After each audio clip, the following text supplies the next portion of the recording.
factual or folklore it is. It is, how did we get the calculation of how much money to put in training and travel dollars for the council? And yeah, it may be a number of 11 times some number to get to that average.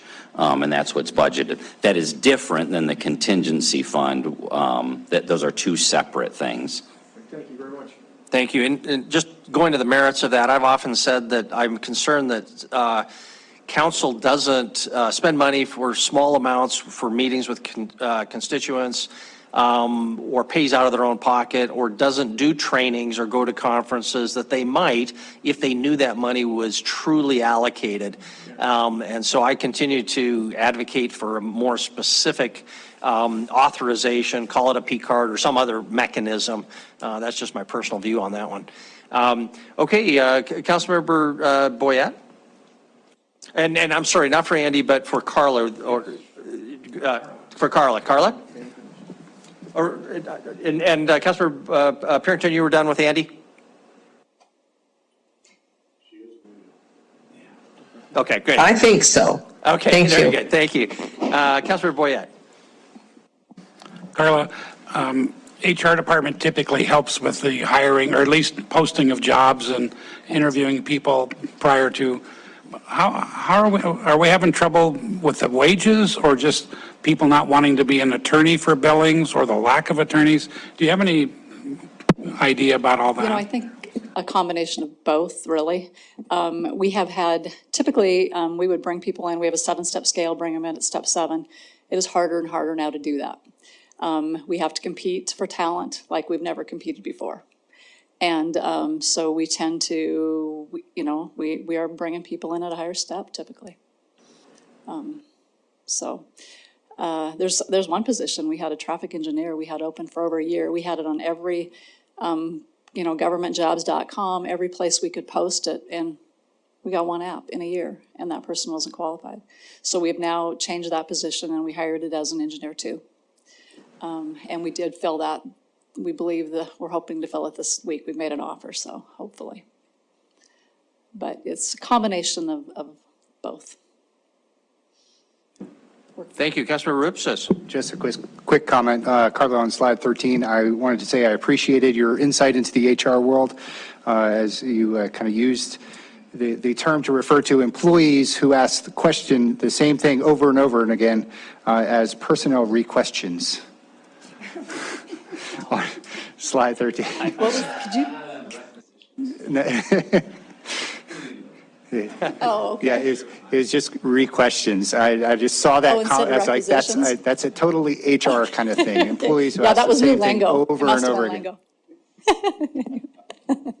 Good. Andy took all the color out of my presentation, by the way. There you go. I told him, where did all my color go? And he's like, I know he's black and white. And he's like, there's color. I'm like, it's black and white.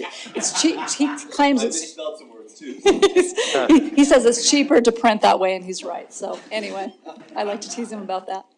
Back to Ward 1, Councilmember Shaw. Councilmember Gielich. Just a brief comment. So I thought I understood from your presentation, although maybe I'm not understanding from the printout of expenditures, but yes, I am. Okay. This year, for the first time since 2011, some increase going into the pool, the employee health insurance pool. Is that right? Since 2011? Yeah. What's your question? Sorry, Councilmember Gulick. This is the first time that there's been increased, rate of. Yeah, in 2011, we were in dire straits. Our health fund is self-funded, and we really had less than $300,000 in our reserve. And in a reserve, we were supposed to have probably closer to 2.8 million. And so the committee made a tough decision. Before we always had Billings Clinic, and we had St. Vincent Health. And we got, discounts from both of them. But we always said, never thinking we'd have to do that, but what would it be like if we had to have them go against an RFP? And so the committee made a very difficult decision, because at that point, 48% of our employees were with one and 52% with the other, so it was almost split in half. And Rocky Mountain Health or St. V's came in with a better proposal. So we've, in 2012, then went with them, and we have not had an increase. We had a slight decrease in 2015, and then in 2016, we just took it to the 2015 rates, back to the 2015 rates. But other than that, it has saved the city thousands and thousands of dollars, as well as our employees. So, does that answer your question? Yeah, follow. That was the preamble. Just, yeah, it looks great that you, I'm very pleased that you're, working with the preventive health programs, wellness programs. So is it just that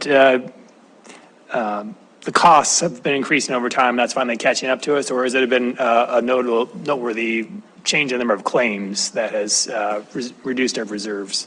Actually, same amount of claims. The claims haven't really gone down, just the cost of them have, because of the contracting that we have directly with the providers. It's saved us significant money. Chair. Okay, thank you. Councilmember Owen. I wanted to talk just a little bit more about the vacancy savings piece, and feel free to tap Andy in if you need to. So do you have a sense in fiscal year 22, this fiscal year, what vacancy savings will be percentage-wise, given the challenges of staffing? Councilmember Owen, I do have to tap Andy's shoulder for that one. Do you have that one? I mean, do you think we're looking at 2%, 5%, 10% of the overall payroll? No idea? We'd have to look, we're gonna have to look that one up. Okay, so let me just pull the tail on question to that is, when there was kind of a conversation that if there's payroll vacancy savings, they typically go into reserves. Do they do that because it's practice? Is it finance policy? Is it council policy? Why does that happen? Opposed to what, I guess, would be my question to you. Coming back to council to reprogram it into something else, just Chris spending it at his leisure? Okay. So, Councilmember Owen, so if you think about just the budget, let's talk about like police department. They experienced some vacancy savings. The historical practice here at the city has been they would approach Chris to say, hey, we're experiencing vacancy savings of, an estimate of this amount. We also have these needs here.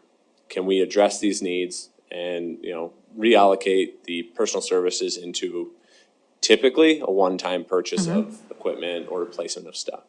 So that has been past practice. If that doesn't occur and the vacancy savings just exist at year end, then there's fund balance that remains, and we would repurpose or rebudget in future years.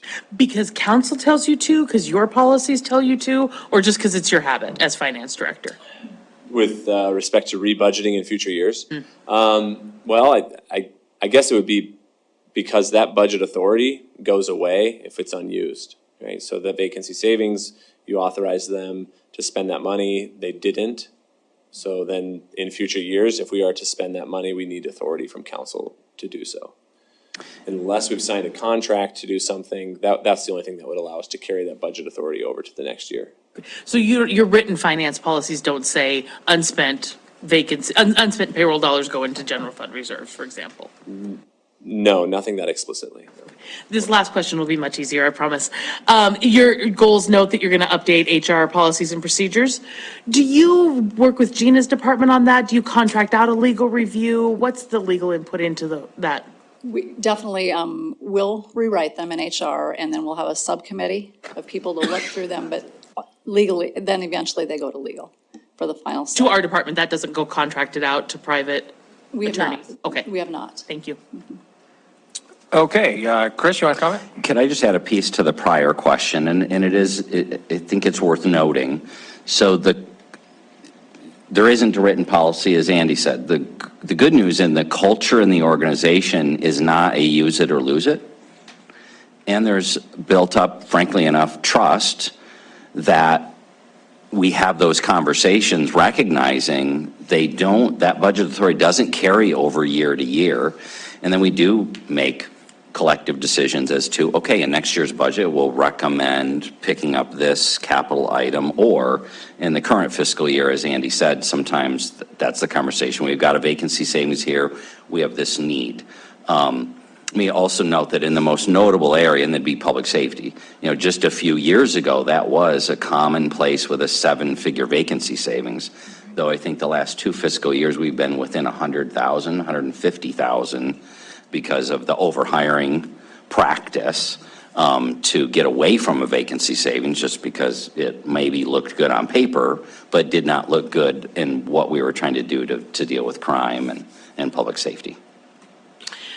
I hear what you're saying. Yeah. But I guess what I'm trying to drive at a deeper level is we have a couple of added FTEs that are not huge dollar figures. Yep. And so if the city every year, year after year is 2 or 3% vacancy savings, we might not need to levy for those admin positions. They might just get absorbed into the regular budget. Sure. And so I'm trying to understand when council gets its discretion to put its fingerprints back on the budget after it's identified the priorities. Absolutely. Excellent questions. And it's ultimately, I think, or if you look historically, before we got into the scenario of purchasing the facility and making these capital investments, I would generalize it and say that's why you saw reserves growing year over year, is that's what was happening. Unspent dollars were going into the reserve, which on the positive there, the authority was in administration and staff to present a budget in the following year, and ultimately the elected officials to decide where to appropriate those funds. Thank you. Thank you very much. Okay, we've now gone through questions for Carla. Council, it is 7:42. We haven't dealt with Gavin yet. After Gavin, though, I don't anticipate a lot of future agenda item discussion, nor a lot of public comment on non-agenda items, but there might be some items of council discussion. Would you like to take a break now, or would you like to press through? We still have questions for Gina, too. Gina as well, yeah. Right, we do have, so we better take a break. Yeah. Thank you. Gina almost got lucky there and got off the hook. Okay, 7:43, we'll be back no later than 7:50.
Left off with Gina and questions for Gina, and I think we had started last time with Ward 3. So Council Member Tidswell with Ward 4, do you have any questions for Gina on legal? Yes, I do. Gina, going back to the caseload that you had, was it 1,105 something of that nature? So there's Yeah, let me pull up please. so I know for sure which slide you're talking about.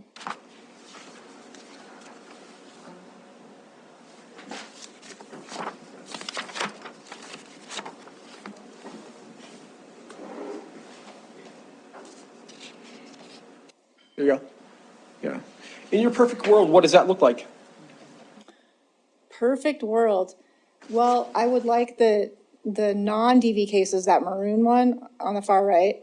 That should be more like 500 to 600 range. Okay. I mean, I think that's a much more reasonable and manageable level. And for the DV, like I said, I think that should be around 200 to 300.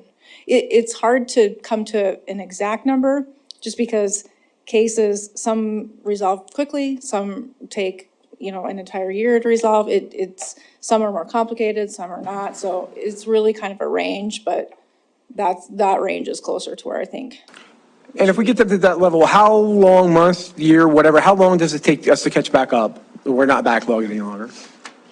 Well, we will never catch up. There's just always Okay. a backlog. It's just getting it at a more manageable level. I mean, when we had Brad, who was the one I referred to, doing the backlog for about 4.5 months, it was an atrocious. I mean, we just had to put somebody on it to get cases filed before we lost jurisdiction, and it was, stacks. Stacks. All right, thank you. I wish you luck. Thank you. Thanks. Councilmember Purington, do you have any questions for Gina? I do, and thank you. So one of the questions, I have a couple of questions. On page 103 of our book, it's talking about the proposed staffing authorization. I think it was +2. So a deputy city attorney is a prosecutor, is that correct? That's correct. Okay. Well, that was one question. So that was easy.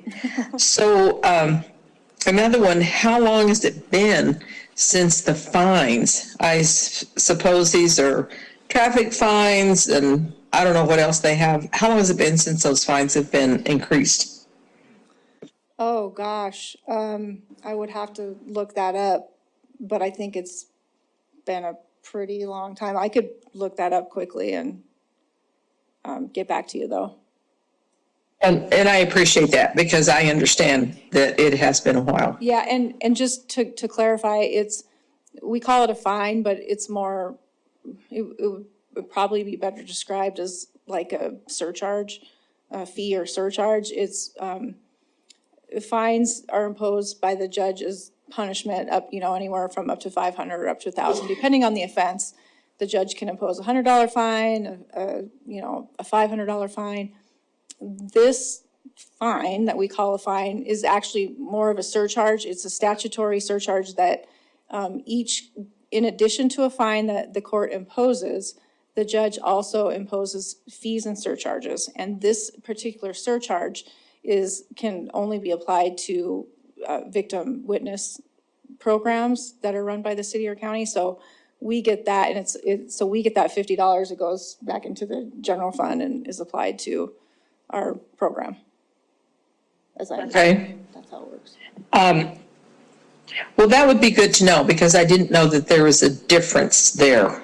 And I didn't know anything about that surcharge. So that would be great. And I have one last question. What would it take to put out an RFP for outside legal counsel?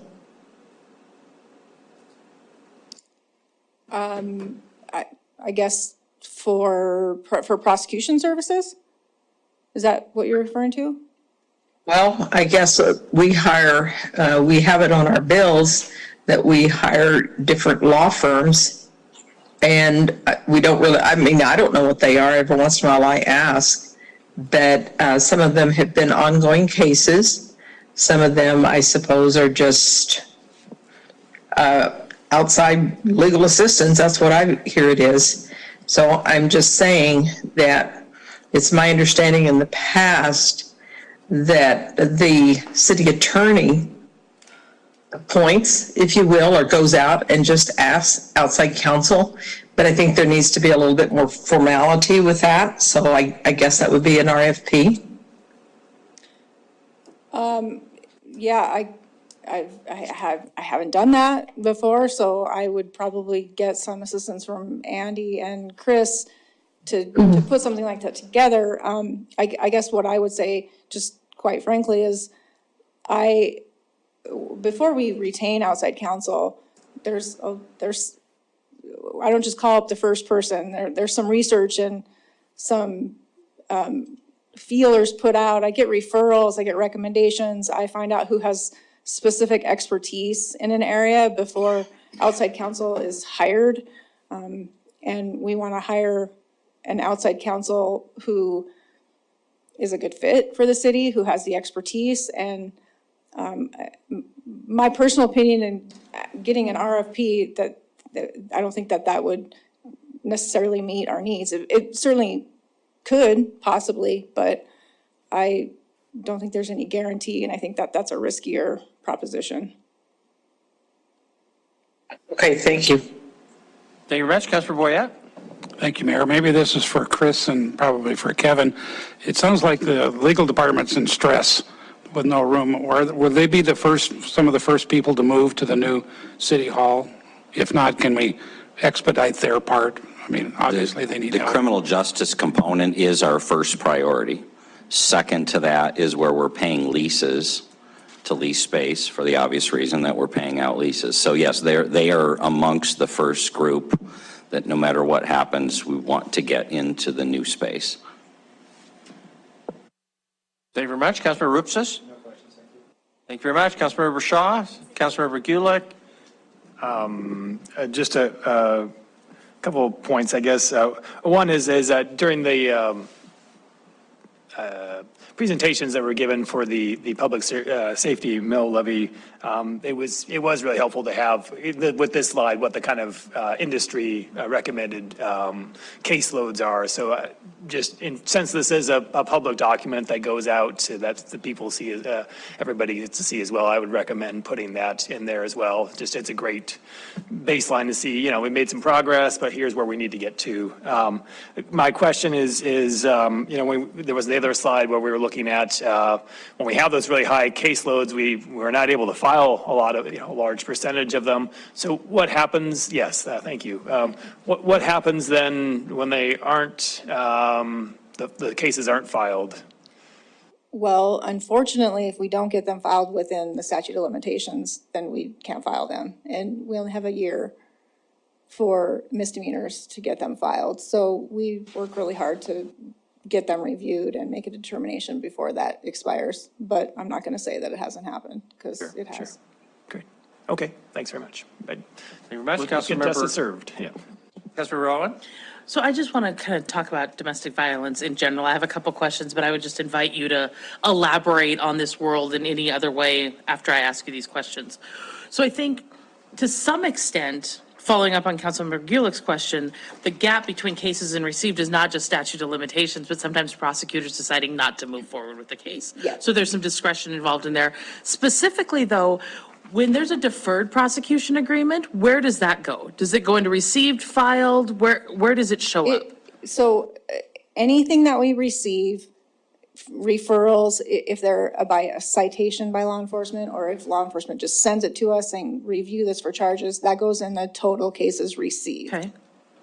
And where would a deferred prosecution agreement go? Would that count as filed? It wouldn't count as.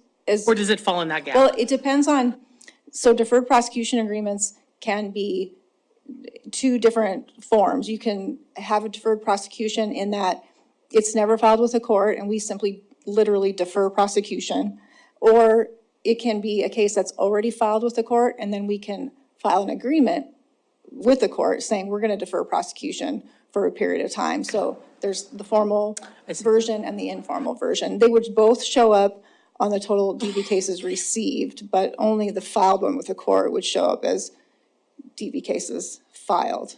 So then in general, we kind of winnow down, we know we winnow down from received to filed because there's discretion or whatever else, but we also know that there's a huge amount of cases that are investigated and never sent, that witnesses don't cooperate, they just decide, nothing happens. So when we look at the cases received number for DV, do we have any sense of what that represents in terms of community incidences? Because it is certain that there's more than 1,000 domestic violence incidents happening in the community. Yeah, I don't think I can answer that. That's going to take some data from the police department. Some of the cases are certainly law enforcement investigates, they interview people, and they may or may not have a cooperative witness or victim, and they'll sometimes send that to us to make the decision. We don't want to arrest, or we don't want to issue citations, so you look at it and decide. But then again, there are a lot of those cases that they haven't sent over for whatever reason, and so those are the numbers I wouldn't know what the police department's holding or why they haven't been referred. So that would take some additional information from records in the police department. Not important. Last question. Do we have a sense of what our average time is from case filed to case closed? Terminated, dissolved, disposed of? I don't have that Okay. at my disposal right now, but. Do we track that? We could, we probably could. I say we probably could. We changed to a new case management system this last year, so we're still kind of working through it to determine what all different reports and stats and things that we can get from that. So I think that might be something we can get an average, but I think it's worth understanding, Yeah. because for domestic violence victims, that time to resolution can really matter.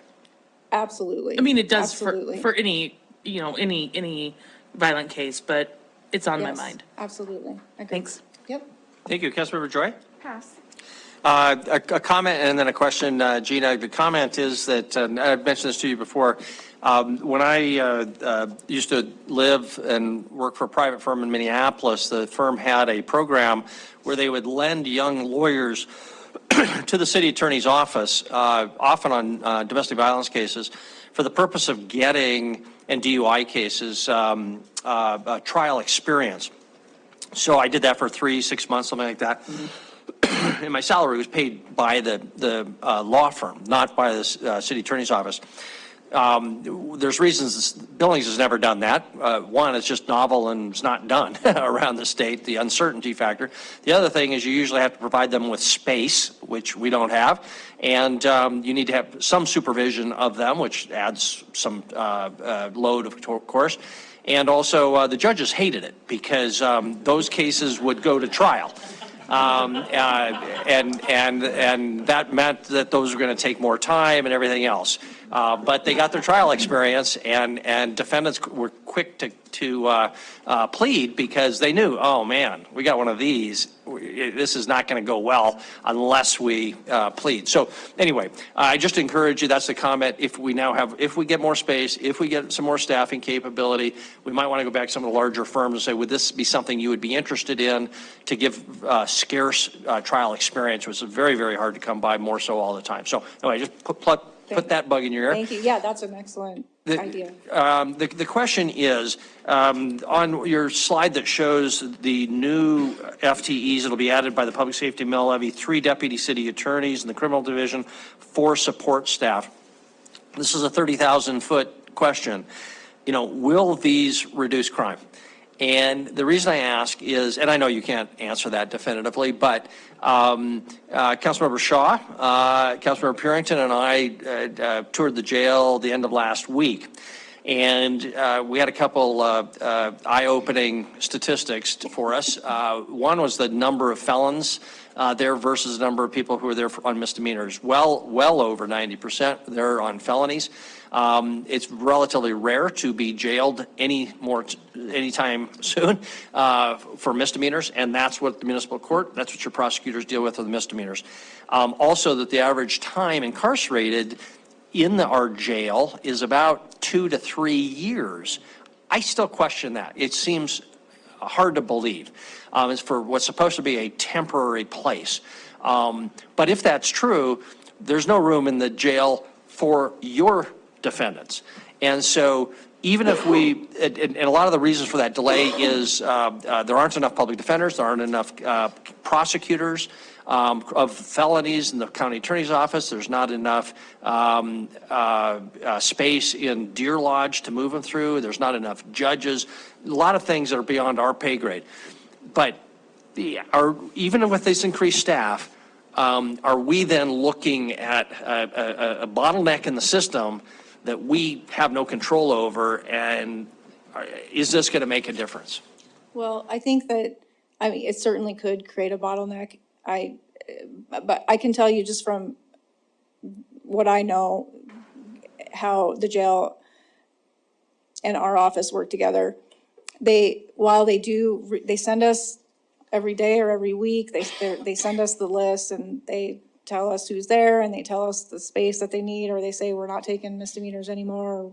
But they do routinely, almost always, still make space for the violent offenders, especially the partner and family member assault offenders. They do, even if they're misdemeanors, they do make room for them and they don't turn them away.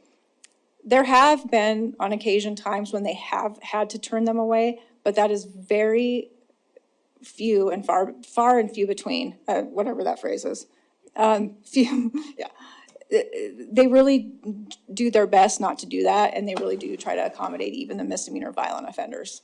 And so, again, I guess I would say that helps with our accountability aspect, in that I don't know that it will reduce crime, but at least it sends a message that you're going to be held accountable. And I think that message being sent, that you're going to be held accountable, does have a deterrent effect. I mean, at least I hope that it does. Okay, at least for violent offenders. At least for violent offenders, It doesn't yes. solve a problem for. It doesn't solve our problem for vehicular the issues thefts, and we and have, a bajillion. shoplifting on Yeah. down the line. Okay. Councilmember Tricky? No questions. Councilmember Tidswell? Okay, all right, very good. Thank you, Gina. We'll move to Gavin.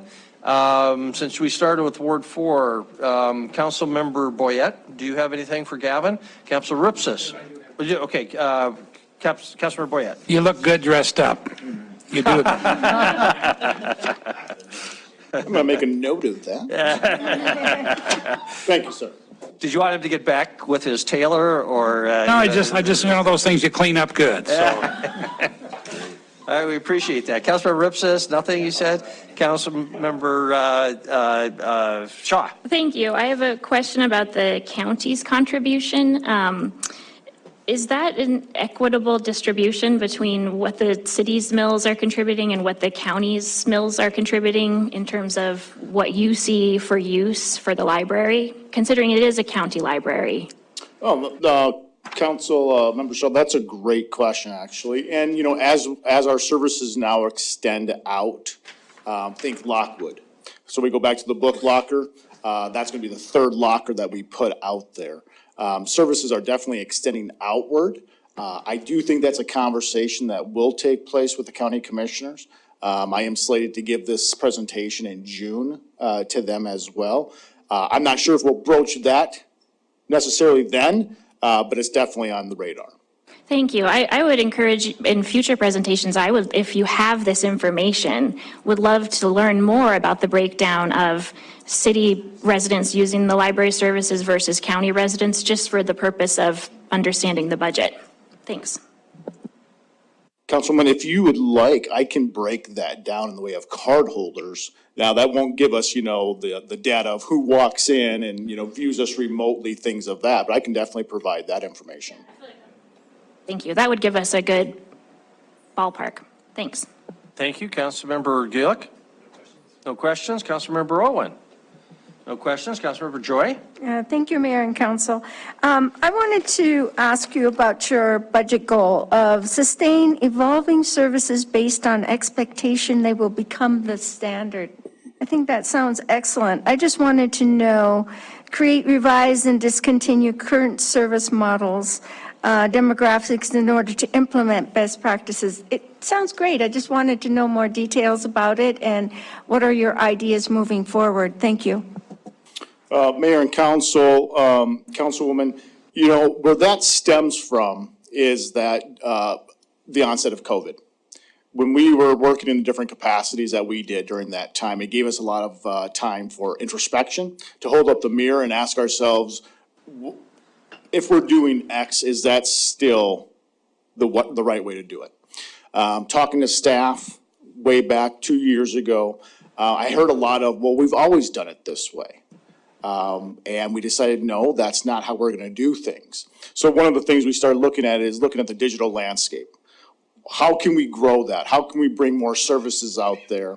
If you recall, during that time, we looked at, I wanted to have, if you were online, you went through curbside, or you went into our building, you're not going to have the same experience, but you're going to have the same outcome. And that's what we really strove to provide. So whether you were in your home, driving up, or in the building, you're going to get all your needs met. Well, so what we started looking at is, that's implementation of technology. That's sunsetting old ideas and practices. That's asking the public, what is it that you want? The best evolution of that was curbside to the lockers themselves. Thank you. Thank you. Gavin, my question, I guess, is your thoughts on what may be a future grant coordinator for the city.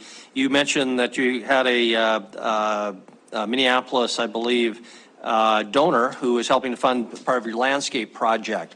And I'm sure that person and other donors, especially if they're making a major gift, like to deal with the department director. But so what's your thought? Do we not need a grant coordinator, or is that something that in your world you can still see taking advantage of and helping the library? Mayor and council, to that question, Mayor, I think Parks has a foundation or is building one. I have a foundation, so they spearhead about 98% of all of those grant explorations. Now, we do go through and we do have from my staff, the state library, what have you, grants come across our desk, but we're not actually proactively looking to offset costs. Now, of course, that's always on our mind.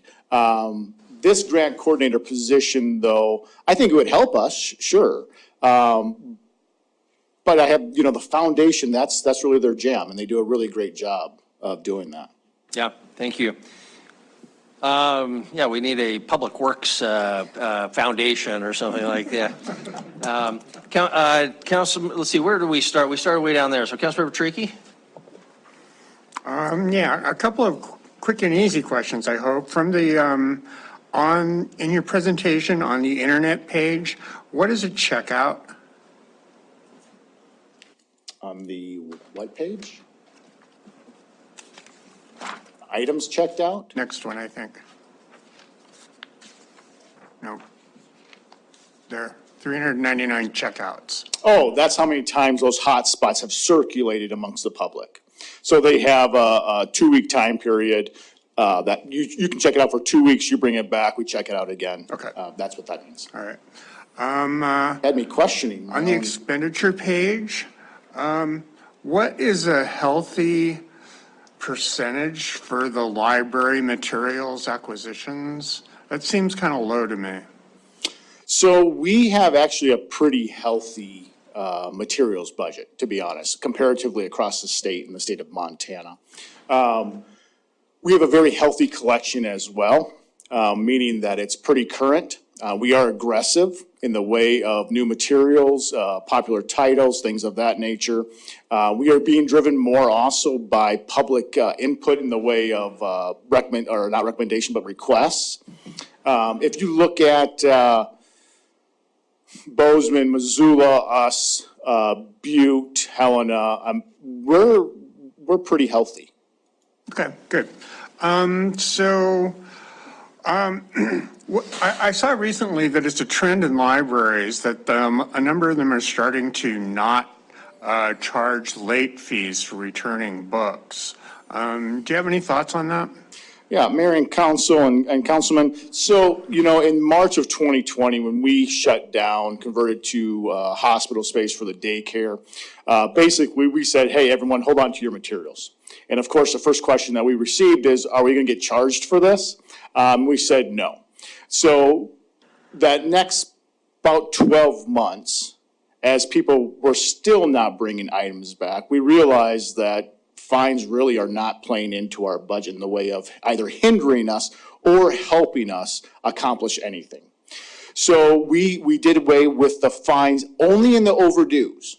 So it's important to remember that fines and fees are two completely different things. You damage something, you lose something, you're accountable for it. Physical items, DVDs, music CDs, books, we don't have overdue fines, okay? As we implement new things, so 2 new programs that are coming up are video games. As we implement video games, yes, there is a daily fine. Basically, that's to make sure that we get the games back. Laptops as well, get the laptops back. Hotspots, we have that. Now, to ensure that we don't make it, someone keeps it for 30 days and they have a $30 fine, let's say, on top of whatever fees that we have maxed out the fines to $10. Okay, one last question. So is your staff currently receiving training for dealing with the behavioral, mental, and emotional people who are walking in your door? Is that something that we need to take a look at adding, or you're pretty comfortable with where your staff is at right now?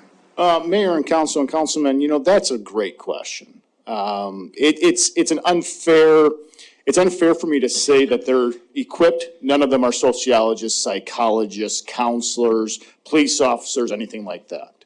Have they been exposed to a lot? Yes. What we need to do is we need to be able to have that conductor, like I said.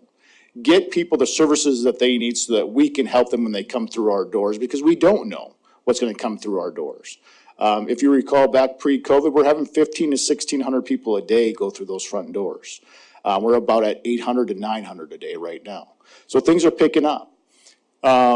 We do address mental, emotional aspects of patrons in our own professional development. Every Friday we have a professional development for staff.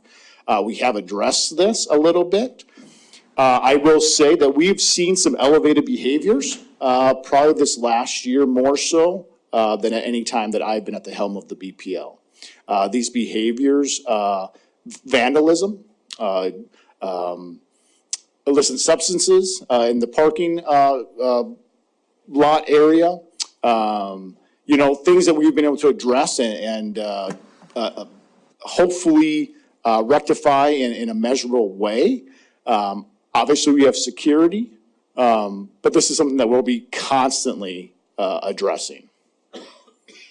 Thank you. Thank you, Councilor Tidswell.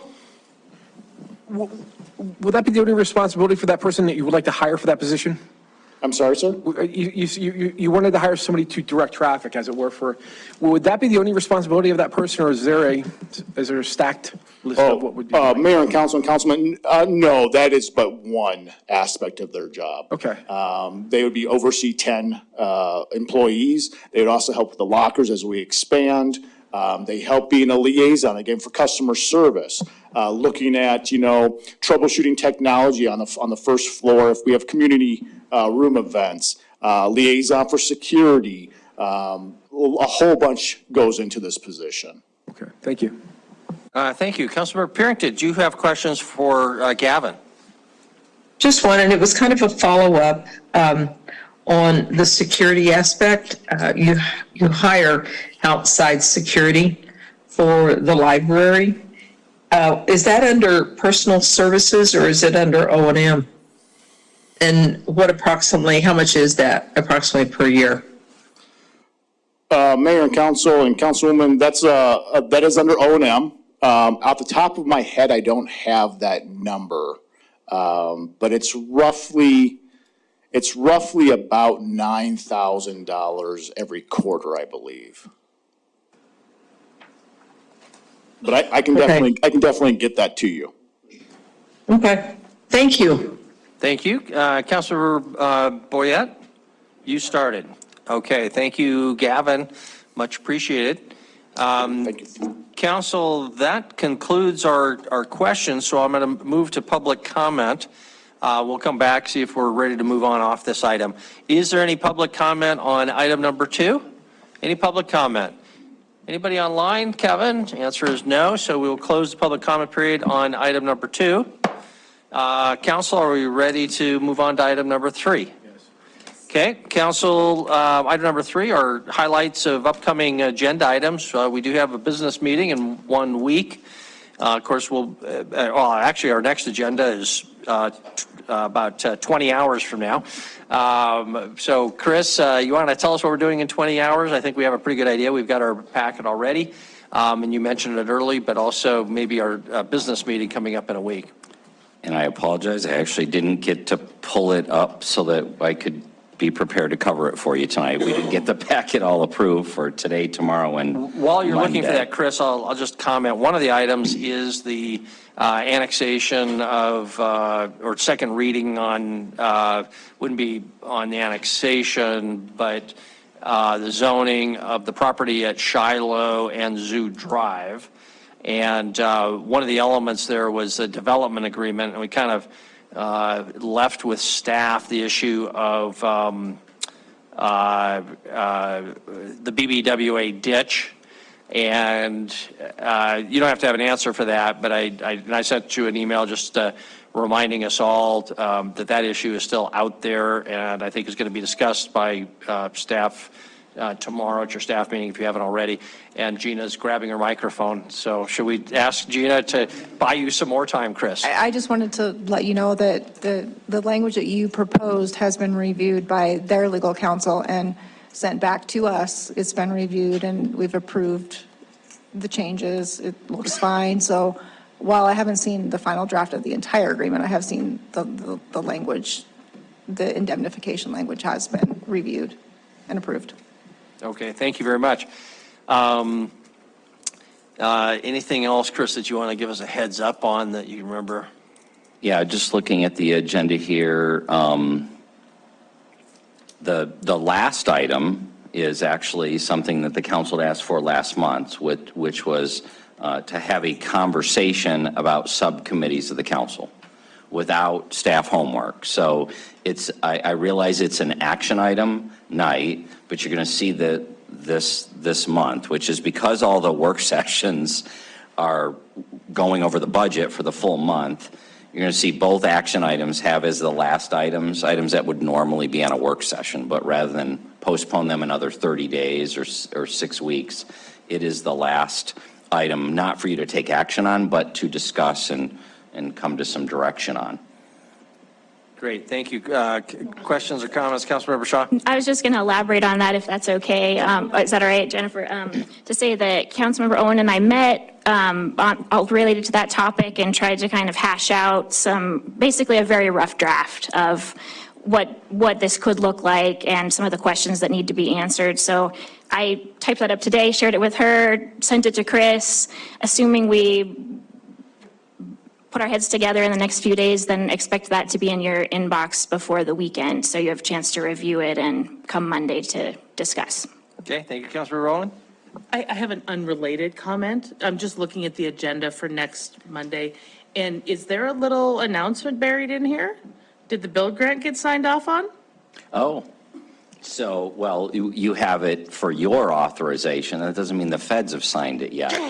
But it means that we've got it far enough that we believe we want you to sign it or authorize the mayor's signature. So that is a big deal. Thank you. It is a big deal. And if we could just get any updates on build grant or on Interbelt Loop development before Monday, that would be great. Happy to do that. And then, yes, your other 3 action items are all 3 zone changes. So you got 3 zone changes, and then the more subcommittee conversation. And yes, buried in consent is that grant agreement.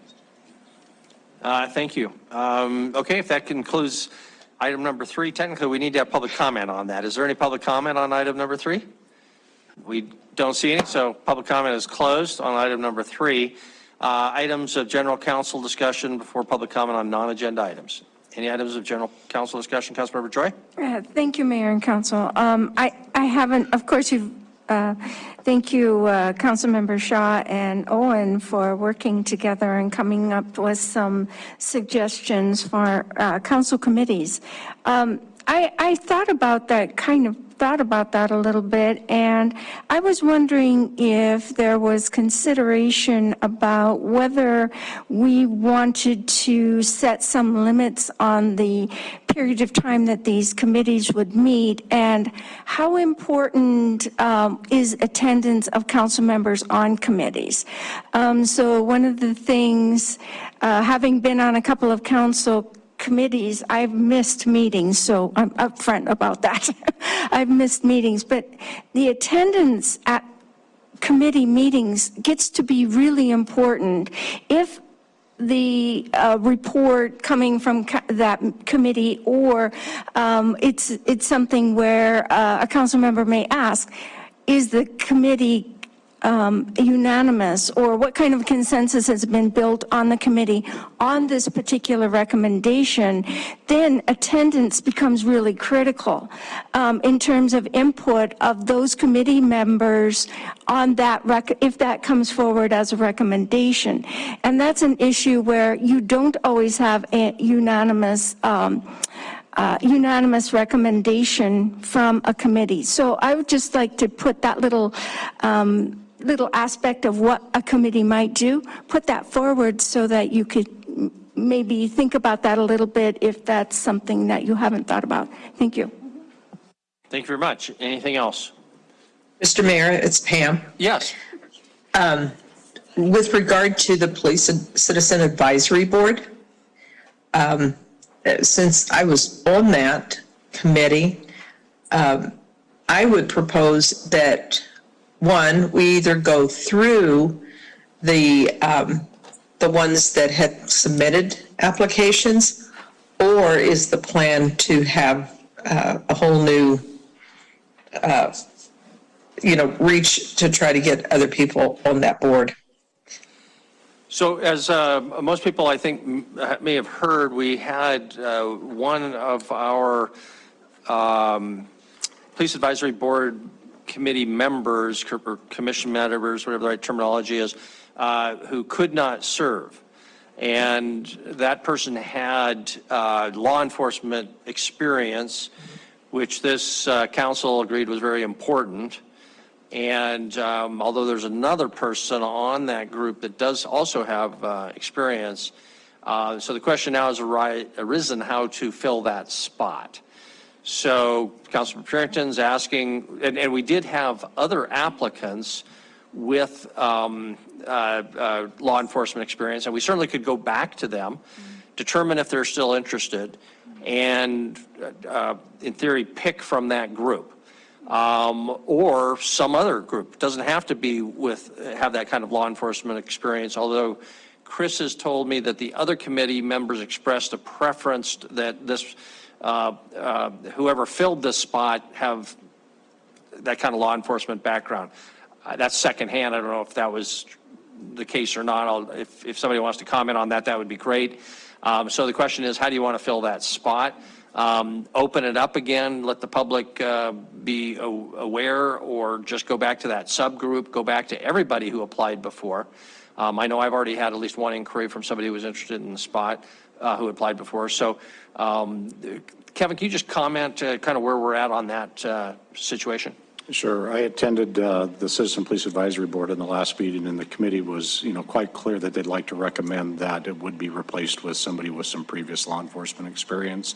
That was their request, and it should be reflected in the minutes of that meeting. So that was their intent or ask of, I guess, the mayor and council that happen. Okay. So to Councilmember Purington's question, Does the council want to express an opinion about whether to just go back to some group of people who have already applied, or open it up to the public and ask for more? So I see some hands. Councilmember Boyette, Councilmember Ripsis? Well, we spent a lot of time discussing this at a meeting, and I think we came up with like 1, 2, 3, and 4 in order. If one of those 2, 3, and 4 in order had law enforcement, I would suggest we just take them from that list and be done with it. Because we chose 3 or 4 people we liked. We just had to narrow it down to the top one, but not saying the 2, 3, and 4 were least good. Yeah, and I forget exactly how detailed that list was, but Councilor Ripsis? Yeah, I can't recall actually walking out of there with a backup list of ranked, and we certainly didn't discuss it that way.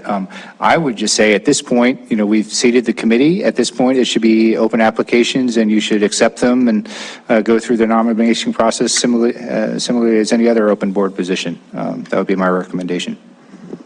Okay. Other comments, Councilor Shaw? I agree with that. Say them? I agree with that. That, okay. We should just put it back out at large. Sorry, this is non. We should just put it back out at large with that as one of the requirements. Okay. It needs to be someone with law enforcement experience. Okay, and I certainly would contact everybody, I guess, on that list who had applied before, just to remind them to say, excuse me? To reapply. To reapply or not to reapply, I guess, depending on their preference. And we wouldn't make them fill out a new application. We would give them the opportunity to supplement, I guess, if they wanted to, but there's no need to put that burden on them probably if they've already applied, is what I'd say. I see some nodding heads. Okay, Councilmember Boyette, sorry, I think you're out nodded. We appreciate that. We appreciate that. So I guess, Councilmember Purington, if that answers your question, what I'm hearing on here in person is something close to a consensus that we would get that re-noticed as soon as possible and see what comes in. And I would agree with that as well. Okay. With preference to have some law enforcement. Okay, should we tell people when they apply that is a requirement of this position, or just a preference, or not important at all, or what? Strong preference, yeah.